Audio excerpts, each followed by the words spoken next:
গত ৫ বছর বিধায়ক হিসাবে নওশাদ সিদ্দিকী অত্যন্ত নজর কেড়েছে। তিনি কিন্তু মনে প্রাণে ধর্মপ্রাণ হওয়া সত্ত্বেও তিনি কিন্তু কখনোই শুধু মুসলমানদের জন্য কোনো কথা বলেননি। দলিত, আদিবাসী, গরিব মানুষ, পিছড়ে বর্গের কথা তিনি বারে বারে বিধানসভায় তিনি তুলে ধরেছেন। গত ৫ বছর পশ্চিমবঙ্গ বিধানসভার ফ্লোরে ছিলেন, ফলে একাই কিন্তু ২৯৪ জন বিধায়কের মধ্যে ১০% মানে ১ দশমাংশ আর কি প্রশ্ন তিনি বিধানসভার ফ্লোরে রেখেছেন।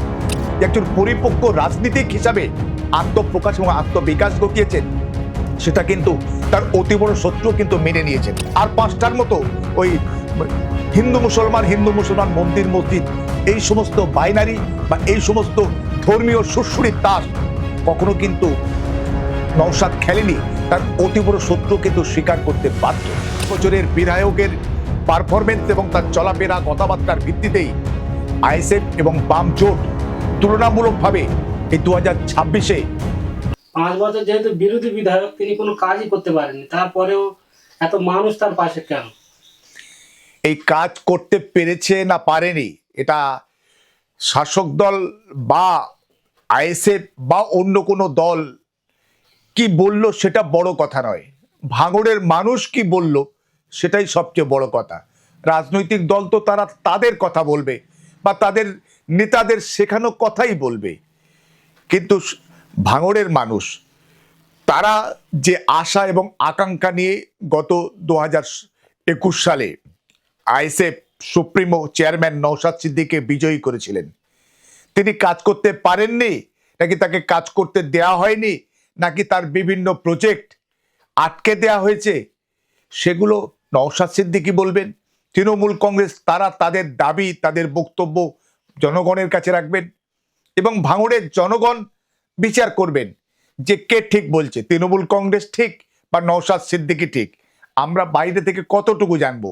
ভাঙড়ের মানুষটাই সবচেয়ে ভালো জানবেন, সবচেয়ে ভালো বুঝবেন যে নওশাদ সিদ্দিকী ৫ বছর এমএলএ থেকে ভাঙড়ের মানুষের জন্য কি করেছেন অথবা কি করার চেষ্টা করেছেন, নাকি শাসক দল তার সেই চেষ্টাকে আটকে রেখে দিয়ে ভাঙড়ের মানুষকে, ভাঙড়ের উন্নয়নটাকে ক্ষতিগ্রস্ত করেছে।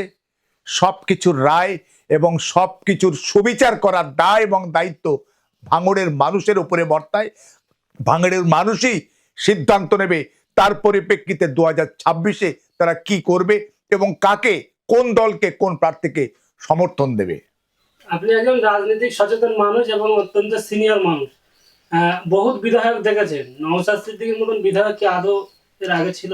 নওশাদ সিদ্দিকীকে আমার জানা মতে যে তিনি গত 5 বছরে শুধুমাত্র একটি দিন নাকি বিধানসভায় যাননি বলে আমি জেনেছি, বাকি সমস্ত দিন তিনি বিধানসভায় উপস্থিত ছিলেন। এবং গত 5 বছরে যত প্রশ্ন উত্তর পর্ব চলেছে, প্রশ্ন বিধানসভার ফ্লোরে রাখা হয়েছে, একাই প্রায় 1 দশমাংশ 294টার মধ্যে একজন এমএলএ আইএসএফ বা বাম আইএসএফ কংগ্রেস জোটের একমাত্র প্রার্থী নওশাদ সিদ্দিকী গত 5 বছর পশ্চিমবঙ্গ বিধানসভার ফ্লোরে ছিলেন। ফলে একাই কিন্তু 294 জন বিধায়কের মধ্যে 10% মানে 1 দশমাংশ আর কি প্রশ্ন তিনি বিধানসভার ফ্লোরে রেখেছেন। আর বেশি, আর বাকি তো সব আয়রাম গয়ারাম, বসে ঘুমোনো, গল্প করা, আড্ডা মারা, আর ওই দিন শেষে ভাতাটা পাওয়ার তাগিদ নিয়েই তারা সেখানে হাজির ছিলেন।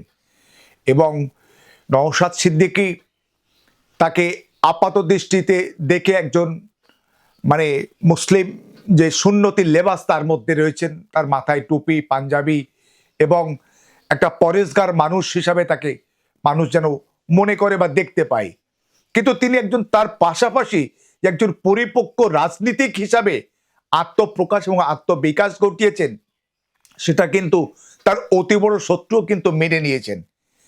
তিনি কিন্তু মনে প্রাণে ধর্মপ্রাণ হওয়া সত্ত্বেও তিনি কিন্তু কখনোই শুধু মুসলমানদের জন্য কোনো কথা বলেননি।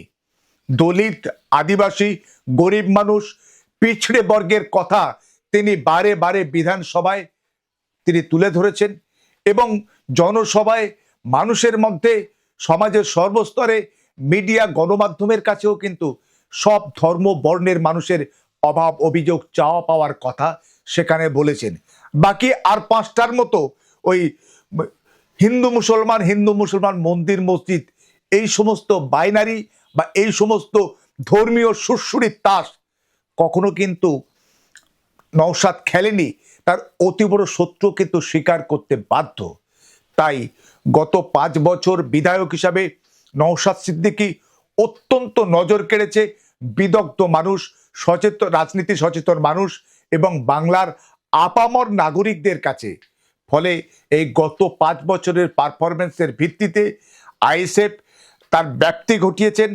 আরও বেশি সমাজের অনেক জায়গায় আইএসএফের ভিত্তিভূমি তৈরি হয়েছে এবং নওশাদ সিদ্দিকীর এই 5 বছরের বিধায়কের পারফরমেন্স এবং তার চলাফেরা কথাবার্তার ভিত্তিতেই আইএসএফ এবং বাম জোট তুলনামূলকভাবে এই 2026-এ ভালো ফল করবে বলেই আমার বিশ্বাস। জোট হবে বলে কি মনে হচ্ছে? আমরা দেখতে পাচ্ছি 6 মাস ধরে চিঠি চালাচালি হচ্ছে, কিন্তু প্রার্থী ঘোষণা জোট তো হচ্ছে না। না, জোট কম বেশি হয়ে গেছে। বামফ্রন্ট তারা 2 দফায় তাদের প্রার্থী ঘোষণা করেছে এবং সেখানে আমার যতদূর মনে হয় আইএসএফ এর 29টা জায়গায় সেখানে কিন্তু কোনো অসুবিধা নেই। 3-4টে সিট নিয়ে একটু টানাপোড়েন চলছে। ফলে এটা স্বাভাবিক। 294টার মধ্যে যদি 4টে আসন নিয়ে একটু টানাপোড়েন থাকে তাতে সেটা খুব কঠিন এবং জটিল এবং তার জন্য পুরো জোটটাই ভেঙে যাবে, এটা কিন্তু মনে করা যাচ্ছে না। তবে এমনও তো হতে পারে এবং হয়ও যে হয়তো 3-4টে আসনে বন্ধুত্বপূর্ণ লড়াই হলো বা দুপক্ষেরই সেখানে প্রার্থী থাকলো, আবার হয়তো ওরা দুটো এরা দুটো অ্যাডজাস্ট হয়ে গেল, এমন হতে পারে, বা সামান্য কিছু কম বেশি করে। আর একান্তই যদি না হয় সেখানে বন্ধুত্বপূর্ণ লড়াই 2-3টে ক্ষেত্রে 4টে ক্ষেত্রে হতেই পারে। তার জন্য পুরো জোটটাই একেবারে বেচতে গেল বা জোট বলে আর কিছু থাকলো না, এমনটি হওয়া উচিত নয়। আমার মনে হয় বাংলার মানুষ চায় এই তৃণমূল কংগ্রেস এবং বিজেপির এই যে বাইনারি পলিটিক্স বা একটা মানে একটা আইডেন্টিটি পলিটিক্স এর বাইরে মানে বিরোধী যে পরিসর কংগ্রেস বাম আইএসএফ জোট তারা শক্তিশালী হোক, মজবুত হোক এবং তারাও বাংলার রাজনীতিতে একটা গুরুত্বপূর্ণ ভূমিকা হিসাবে তারা উঠে আসুক। 2021-এ তারা সেইভাবে ছিল না, 2026-এ যদি তারা উঠে আসে তাহলে কিন্তু গণতান্ত্রিক যে ব্যবস্থাপনা, গণতান্ত্রিক যে সিস্টেম সেটা সমৃদ্ধ হবে, শক্তিশালী হবে এবং বাংলা এগোবে, বাংলার উন্নয়ন ত্বরান্বিত হবে এবং বিধানসভার ফ্লোরে যে বিভিন্ন দলের যদি বক্তব্য বা তাদের বিধায়কের উপস্থিতি যদি থাকে তাহলে কিন্তু একচেটিয়াভাবে শাসক, রাজ্যের শাসক বা কেন্দ্রের শাসক তারা তাদের মতো করে সমস্ত কিছু করতে পারবে না এবং না করতে পারলেই কিন্তু আখেরে লাভ এই বাংলার সাধারণ গরিব মানুষের।